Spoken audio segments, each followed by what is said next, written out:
आज विश्व जैव ईंधन दिवस है यानी वर्ल्ड बायोफ्यूल डे। इसे हर साल 10 अगस्त को मनाया जाता है ताकि परंपरागत फॉसिल ईंधनों के विकल्प के रूप में गैर फॉसिल ईंधनों के महत्व के बारे में बताने के बायोफ्यूल क्षेत्र में सरकार के प्रयासों पर जागरूकता बढ़ाई जाए। हाल के वर्षों में दुनिया टिकाऊ ऊर्जा स्रोतों के तत्काल आवश्यकता के प्रति जागरूक हो गई है। भारत में भी कई शहरों में बड़े पैमाने पर प्रदूषण ने स्वच्छ हरित विकल्प की ओर स्थानांतरित होने की आवश्यकता बल पर दिया जा रहा है।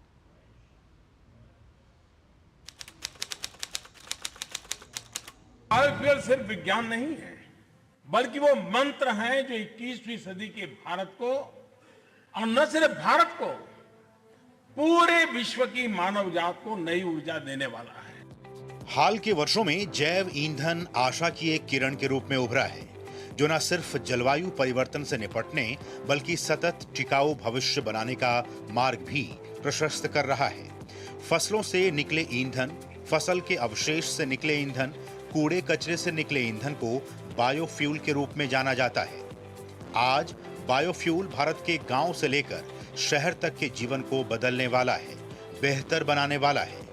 बायोफ्यूल का ज्यादा से ज्यादा इस्तेमाल किसानों की आमदनी को बढ़ाने के साथ ही रोजगार के नए अवसर पैदा कर रहा है। इसके इस्तेमाल से देश का धन भी बचेगा और पर्यावरण के लिए भी वरदान साबित होगा। प्रधानमंत्री नरेंद्र मोदी द्वारा नई दिल्ली में G20 शिखर सम्मेलन के दौरान औपचारिक रूप से लॉन्च किया गया ग्लोबल बायोफ्यूल अलायंस वैश्विक ऊर्जा परिदृश्य में एक परिवर्तनकारी मील का पत्थर साबित हुआ है। भारत, अमेरिका और ब्राजील द्वारा संचालित ये गठबंधन टिकाऊ जैव ईंधन के माध्यम से महत्वपूर्ण ऊर्जा और आर्थिक चुनौतियों का समाधान करने का एक ठोस प्रयास है। विकास और पर्यावरण के बीच एक संतुलन बनाकर आगे बढ़ने की नीति पर भारत सरकार काम कर रही है। इसी के चलते साल 2018 में जैव ईंधन पर राष्ट्रीय नीति को मंजूरी दी गई, जिसका लक्ष्य 2030 तक 20% इथेनॉल पेट्रोल के साथ मिलाने की क्षमता विकसित करना है। इथेनॉल सम्मिश्रण में 2014 में 1.5% से उल्लेखनीय वृद्धि देखी गई, जो 2023 में 12% हो गई, जिससे कार्बन उत्सर्जन में लगभग 42 मिलियन मीट्रिक टन की कमी आई।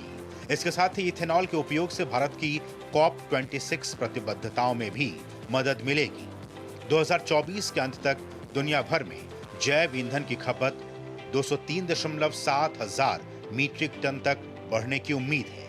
2030 में वार्षिक इथेनॉल और बायोडीजल की खपत लगभग 224 हजार मीट्रिक टन होने का अनुमान है।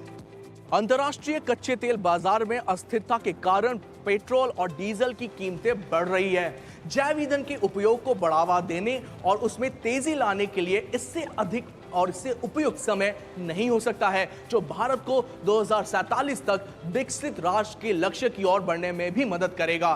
कैमरा पर्सन राकेश के साथ मैं तापस भट्टाचार्य, दूरदर्शन समाचार, दिल्ली।